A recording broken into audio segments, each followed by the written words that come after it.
Ang Pilipinas ay isang mahalagang player sa rehiyon ng Timog Silangang Asya na may malaking potensyal na maging baluarte laban sa anumang pag-ekspansyon ng China sa rehiyon.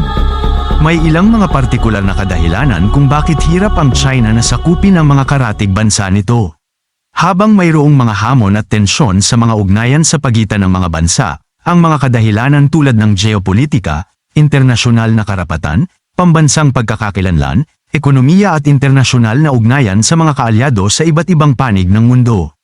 Kaya't samahan niyo ako at ating alamin ang mga kadahilanan na kung bakit hindi kayang sakupin ng China ang Pilipinas.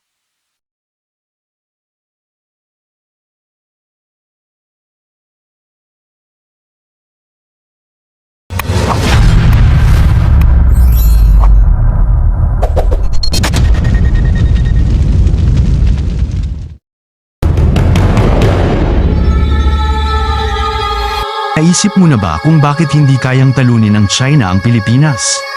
Ito ay isang tanong na umiikot sa geopolitical sphere na kung saan ang mga sagot ay nasa nagbabagong dinamika ng kapangyarihan at diskarte ng bansa. Sa ilalim ng administrasyon ni Pangulong Ferdinand Bongbong Marcos Jr., ang Pilipinas ay gumawa ng makabuluhang pagbabago sa patakarang panlabas nito, na kung saan humiwalay ang bansang Pilipinas sa China mula sa mga maling diskarte at pananakop nito at tinututulan ang maling pakikipag-alyansa noon na sinimulan ng dating Pangulo na si Rodrigo Duterte. Sa halip, pinili ng Pilipinas na palakasin ang alyansa nito sa Estados Unidos, isang hakbang na nagpakomplikado sa mga aksyon ng China sa rehiyon. Ang ika-39 na balikatan na pagsasanay militar sa pagitan ng Estados Unidos at Pilipinas noong Abril taong 2024 hanggang May 10, ay isang malinong na pagpapakita ng estratehikong pagbabagong ito. At isa sa pinakamalaki sa 3 dekada nitong kasaysayan, isang pagpapakita ng lakas na umani ng batikos mula sa Beijing. Ngunit para sa higit pa sa isang pagsasanay sa militar, ito ay isang pahayag, na kung saan nagpapakita ito na kinokondena ang mga iligal na aktibidad ng China sa West Philippine Sea at muling pinagtibay ang kahalagahan ng kapayapaan at katatagan sa rehiyon. Ang pagiging mapanindigan ng China sa West Philippine Sea ay nagpapakita ng lumalagong alalahanin, at ang kanilang mga agresibong aksyon sa eksklusibong zonang pang-ekonomiya ng Pilipinas ay hindi lamang nagpahirap sa relasyon. Ngunit naging dahilan din ng Pilipinas na palalimin ang alyansa sa seguridad sa bansang Estados Unidos. Ang pagbabagong ito sa diskarte at alyansa ay nagdulot ng isang alalahanin sa mga plano ng China. Ang kanilang labis na kumpiyansa bilang isang pandaigdigang kapangyarihan ay sinubok ang matapang na hakbang ng Pilipinas. Binigyang diin ng mga desisyon ng Pilipinas ang pangangailangan ng China na muling suriin ang diskarte sa patakarang panlabas nito. Ang dinamikong kapangyarihan sa rehiyon ay nagbabago na ipinakita ng Pilipinas sa pamumuno ni Pangulong Ferdinand Marcos Jr. na hindi ito isang bansang madaling masakop o matakot. Pinili nitong manindigan laban sa isang pandaigdigang kapangyarihan upang protektahan ang mga interes nito. At igiit ang soberanya na sa larong ng kapangyarihan ay gumagawa ng hakbang ang Pilipinas. Ngunit ano ang kahahantungan sa mga pagbabagong ito? At ano ang nagudyok sa isang bansa na baguhin ang takbo at mga pagkilos ng rehiyon? Isang nakakaintriga na tanong, hindi ba? Isipin natin ang pagiging pinuno ng isang bansa at pinamumunuan ng mga patakarang panlabas nito, walang anupaman at ang kabigla-bigla ang mga hakbang at pagkilos ng mga karatig na bansa ay nagsimulang isalin ang mga pasanin at mga maling hakbang nito. Ganyan talaga ang nangyari sa dating mapayapang West Philippine Sea. Sa loob ng maraming taon, pinalakas ng China ang pagiging mapanindigan nito sa mga karagatang ito, kahit na umabot pa sa pagbaluktot ng mga patakaran nito sa Exclusive Economic Zone ng Pilipinas. Ang talakayan patungkol sa mga rehiyon na sa ilalim ng internasyonal na batas, ang mga paggalugad at paggamit ng mga yamang minerals ay para lamang sa bansang Pilipinas. Ngunit ang China, na tila hindi nabigla sa mga regulasyong ito, ay nagpasya na iparamdam ang presensya nito sa mga lugar na pilit na inaangkin nito. Ngayon, ito ay hindi lamang isang kaso sa ilang mga bangkang pangingisda na naligaw ng landas lamang. Ang mga agresibong aksyon ng China ay mapanukso kahit na sila ay isang malinaw na pagpapakita ng kapangyarihan, isang mensahe sa mundo na ang China ay handang itulak ang mga higit na hangganan nito, kung saan ito ay literal at mapangahas. Ang ganito paggugali ay hindi natural na makabubuti sa bansang Pilipinas. Ang relasyon sa pagitan ng dalawang bansa, na medyo komplikado ay nagsimulang umasim. Ang mga mapangahas na aksyon ng China ay hindi lamang isang bahagyang laban sa soberanya ng Pilipinas, kundi isang banta din sa seguridad nito.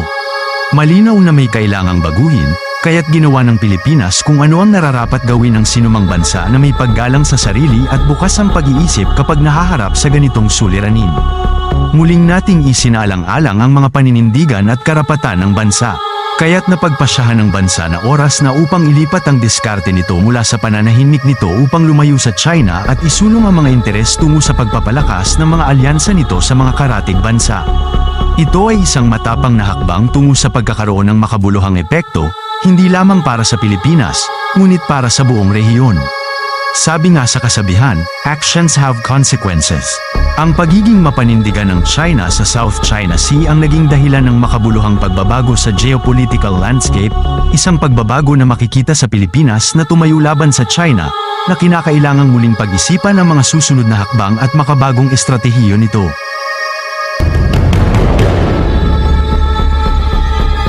Sa isang pampulitikang entidad na mundo kung saan ang mga alyansa ay maaaring magbigay ng balanse sa bawat bansa, ang tanong, kanino ba dapat umanib ang bansang ito para sa kapayapaan? Ang sagot sa tanong na iyan ay makikita sa mga alyansa ng Pilipinas sa pagpapalakas sa nakaraan noong 38th na Balikatan Military Exercise. Na ginanap noong Abril ng 2023, ito ay pagpapakita ng pagkakaisa at lakas sa pagitan ng Estados Unidos at Pilipinas.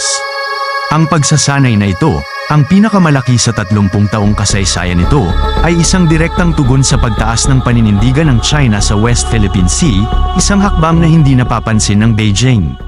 Ngayon, alamin natin ng mas malalim ang kahalagahan ng alyansang ito. Sa ilalim ng administrasyon ni Pangulong Ferdinand Marcos Jr., nagpasya ang Pilipinas na lumipat sa diskarte sa pagpapatahimik ng China na itinuloy ng kanyang hinalinhan na ang dating Pangulo na si Rodrigo Roa Duterte. Nakita ng estratehikong kinasasalalayan na ito ang paglapit ng Pilipinas sa Estados Unidos, na nagpagulo sa mga aksyon ng China sa rehiyon.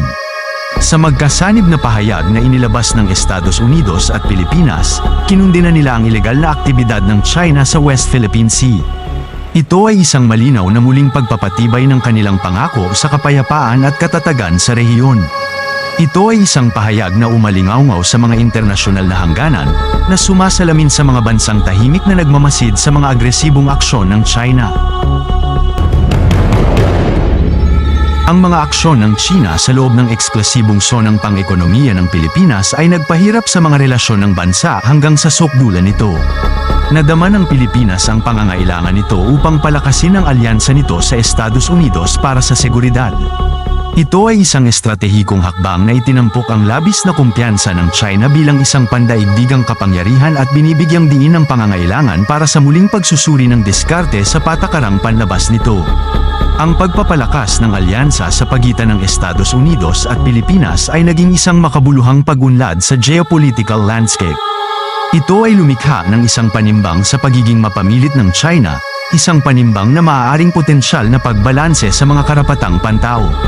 Ang ugnayan sa pagitan ng Pilipinas at US ay muling pinatibay, na labis na ikinalungkot ng China. Ang alyansang ito, na pinatibay sa harap ng kahirapan, ay isang patunay ng kapangyarihan ng mga relasyong diplomatiko at ang kahalagahan ng sama-samang pagtindig para sa kapayapaan at katatagan. Ngunit ano ang kahihinatnan nito para sa hinaharap? Ano ang maaaring maging epekto nito sa China at sa rehiyon sa kabuuan? Kapag nagbago ang estratehiyo sa mga ahidres ng entablado ng mundo, paano ito gumagana sa mga manlalaro? Ito ay isang tanong na nangunguna sa geopolitics mula pa noong simula ng sibilisasyon, at isa itong kinakaharap ng China ngayon.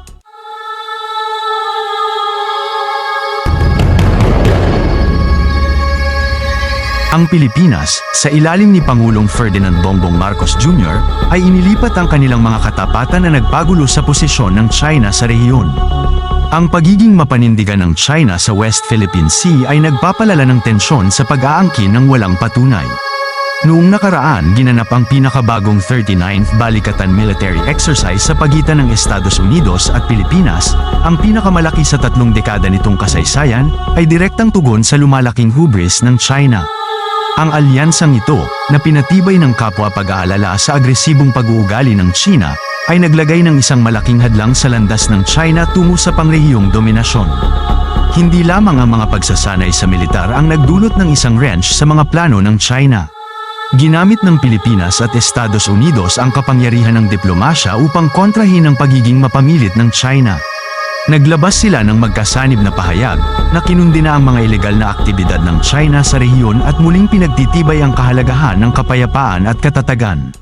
Ang pampublikong pagsaway na ito, na nagmumula sa dalawang maimpluwensyang bansa, ay nagpadala ng isang malinaw na mensahe sa Beijing. Ang malalakas na taktika ng balikatan na ito ay hindi maiiwasan, at ang mga pag-unlad na ito ay nagpahirap sa ugnayan ng China at Pilipinas. Naging punto ng pagtatalo ang eksklusibong zonang pang-ekonomiya ng Pilipinas, kung saan ang mga agresibong aksyon ng China ay humahantong sa pagtaas ng tensyon. Ang Pilipinas, na minsang nakita bilang isang appeaser sa foreign policy agenda ng China, ay naging isang mabigat na kalaban nito. Ang lahat ng mga salik na ito ay nagbigay diin sa isang mahalagang punto, ang labis na kumpiyansa ng China bilang isang pandaigdigang kapangyarihan.